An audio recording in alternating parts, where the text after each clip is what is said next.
오늘 우리에게 주시는 하나님의 말씀은 시편 14편 1절 말씀입니다. 어리석은 사람은 마음속으로 하나님이 없다 하는구나. 그들은 한결같이 썩어서 더러우니 바른 일을 하는 사람이 아무도 없구나. 아멘.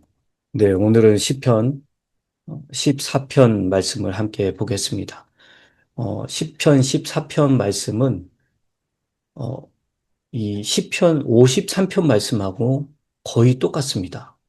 여러분들이 나중에 이렇게 보시면 시편 53편 말씀하고 글자가 몇 개 다른 거 외에는 아주 똑같아요.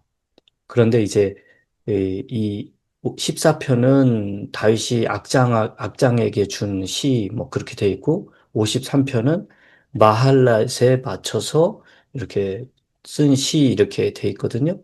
그래서 그걸 더 히브리어로 면밀히 이렇게 살펴보면 굉장히 거의 똑같은데 하나님에 대한 이 호칭이, 하나님에 대한 호칭이 달라진 걸 볼 수가 있어요.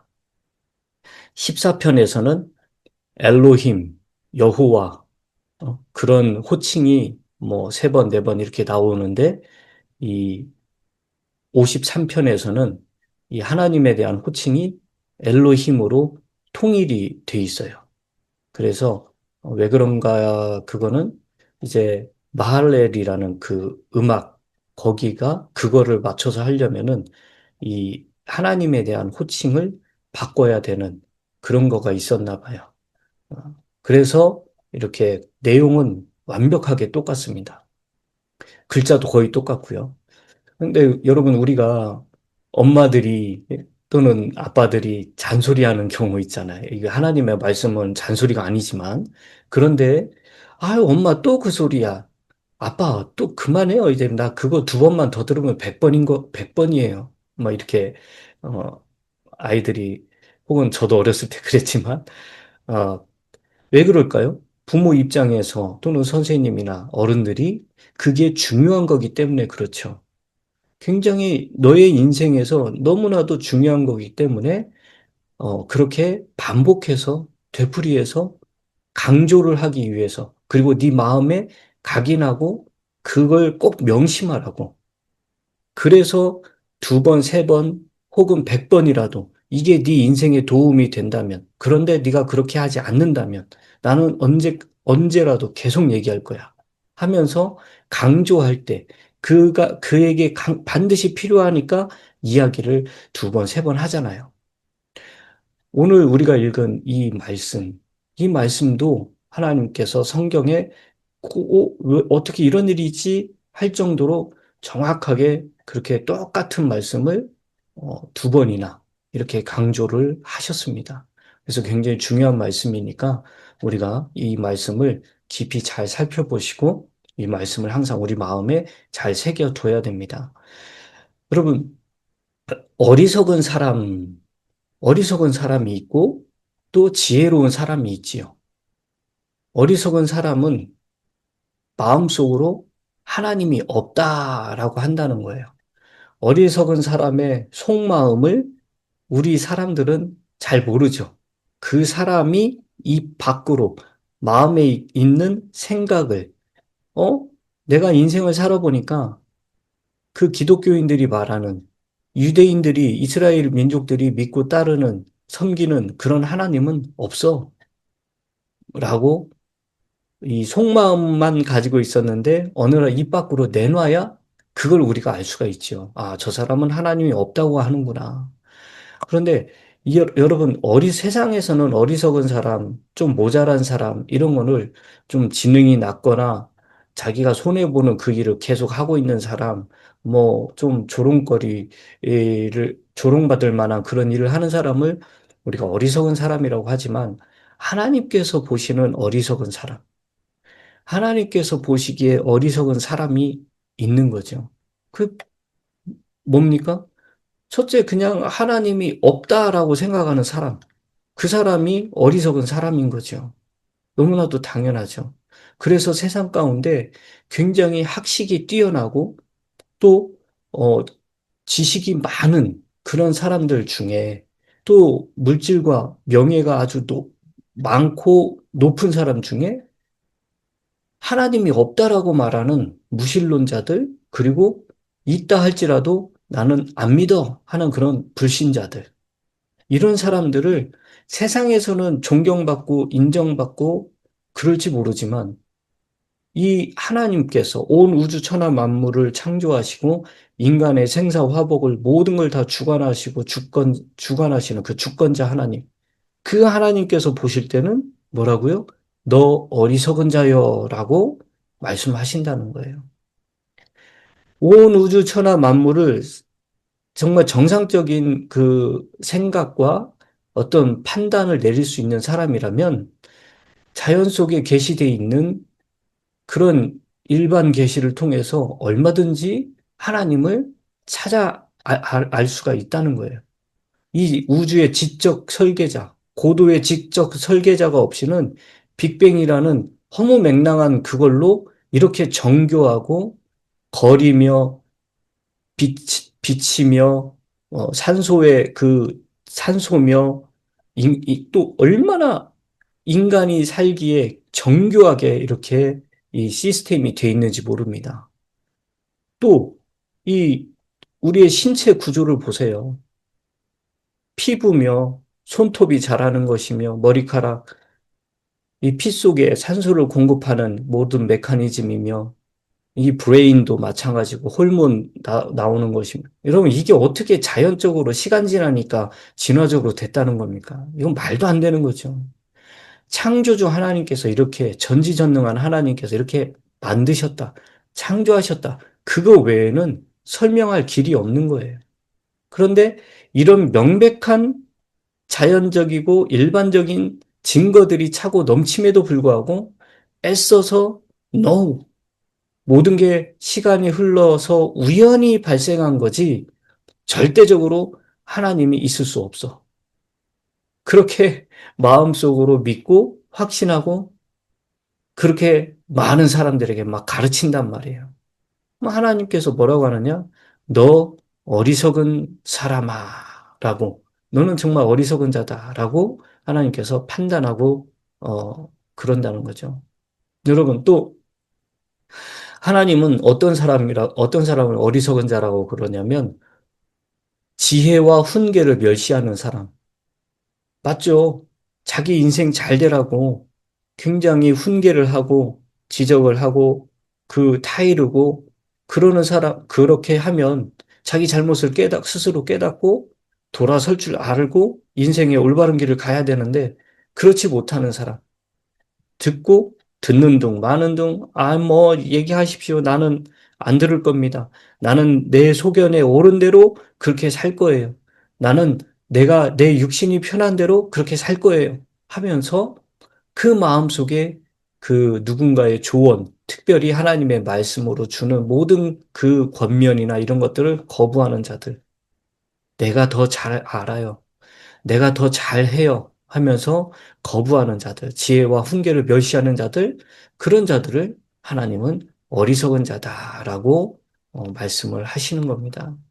또 이제 조금 더 이렇게 좀 이렇게 좁혀보면 자기 몸을 위해서는 모든 시간, 정열, 뭐 그런 것들은 다 집중해서 이 몸을 위해서 재물도 모으면서 자기 혼을 위해서는 아무것도 준비하지 않는 사람들.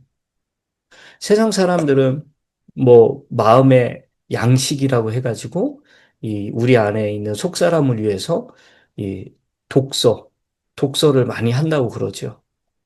그래서 마음의 양식을 쌓는데요. 겉사람을 위해서는 수고하고 애써서 재물을 모으고, 그런데 하나님께서는 아무리 겉사람을 위해서 또 마음의 양식을 위해서 여러 가지 일을 한다 할지라도 정작 구원을 못 받고 예수 그리스도를 거부하잖아요. 그러면 그거를 어리석은 자라고 말씀을 하시는 거예요.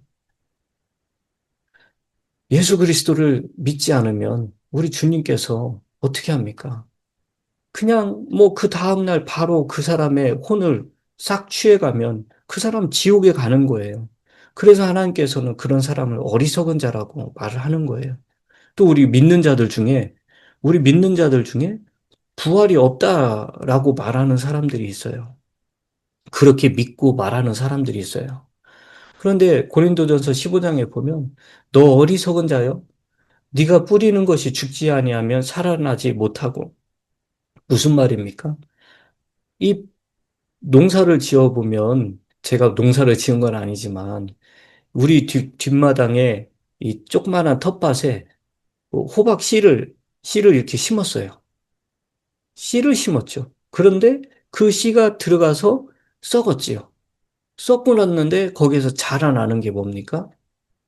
호박 잎이 자라나고 호박이 자라나요. 씨가 썩지 않으면 호박으로 부활할 수가 없어요. 다시 살아날 수가 없고 그런 열매를 맺을 수가 없어요. 그래서 어, 우리가 죽고 나면 이 육체라는 게 예수 그리스도 안에서 죽고 나면은 반드시 영적인 썩지 아니하는 그런 영적인 몸으로 부활을 한다는 거. 그걸 하나님께서 예수님께서 직접 보여주셨죠. 그래서 우리는 그 부활을 믿는 겁니다. 근데 그걸 믿지 않는다? 그러면 하나님께서는 너 어리석은 자여라고 그렇게 말씀하신다는 거예요. 자, 이렇듯 하나님을 찾지 아니하고 또 마음이 교만한 자들, 또 위선자들, 그런 사람들을 하나님은 어리석은 자다라고 딱 이렇게 판단을 하신다는 거죠. 그런데 그 어리석은 자들의 공통된 특징이 뭐냐? 그들은 한결같이 썩었다는 거예요. 썩었다. 그러면 우리 주 예수님이 뭡니까? 생명이잖아요. 생명. 내 안에 예수 그리스도라는 생명이 없으면 어떻게 됩니까? 우리가 이 육체의 삶을 살 때 내 호흡이 끊기면 어떻게 되죠? 살아있는 동안 호흡이 있으면 살아있는 상태는 썩지 않아요. 그렇죠? 그런데 호흡이 없어지면 그 즉시로 썩기 시작하죠. 내 안에 예수 그리스도가 없으면 어떻게 됩니까? 살아있으나 썩어가고 있는 거고 이미 썩어서 부패하고 있는 그런 상태예요. 그래서 마음속에 하나님이 없다라고 말하는 사람들은 한결같이 썩어서 더럽다는 거예요. 너무너무 참, 우리가 쓰레기는 어떻게 됩니까? 다 모아서 땅에 묻어버리든지 썩어서 더러운 거는 어떻게 합니까? 다 없애버리잖아요. 여러분, 겉은 멀쩡해 보이는데 탁 먹었을 때, 이거 뭐야? 하면서 썩어서 뱉은 경우가 한두 번이 아니잖아요. 세상 사람들, 그리고 우리 믿는 그리스도인이라고 하는 사람들 중에도 겉은 멀쩡합니다. 온갖 교양과 이 품위가 아주 그냥 아주 멋있게, 아름답게 그렇게 보이는 사람들 많아요. 바리새인들, 율법학자들, 사두개인들, 거의 대부분 그랬습니다. 멋있었습니다. 그런데 그들을 하나님께서 한 입 베어 물었을 때 썩어서 먹을 수가 없는 거예요. 우리 그리스도인들 중에도 그냥 이 형식적인 것만 추구하고 결과만 추구하고 그래서 이 썩어서 냄새가 진동하는 사람들이 얼마나 많은지 모릅니다. 빨리 우리 가운데 그런 분들이 있다면 빨리 회개하고 돌아서야 됩니다. 여러분, 창세기 6장에 보면 하나님께서 땅이 부패했다. 사람이 부패했다. 부패했다. 이 세 번의 표현이 있어요. 놀라운 표현입니다. 그러고 나니까 바로 홍수를 통해서 싹 쓸어버리고 깨끗이 씻어버립니다. 여러분, 부패의 결과는 하나님께서 싹 쓸어버리는 거예요. 그런데 이제 또 어리석은 사람들의 특징 뭐냐? 살아있으나 부패해져 있죠. 두 번째, 그러니까 썩었기 때문에 바른 일을 할 수가 없는 거예요. 선한 일을 할 수가 없는 거예요. 우리가 주 예수 그리스도를 믿고 구원받은 목적이 뭐냐? 하나님의 선한 일을 하게 하기 위해서 그래서 우리가 구원을 받은 겁니다.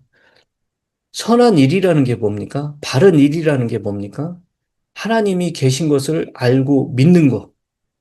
그리고 그 하나님을 두려워하는 것.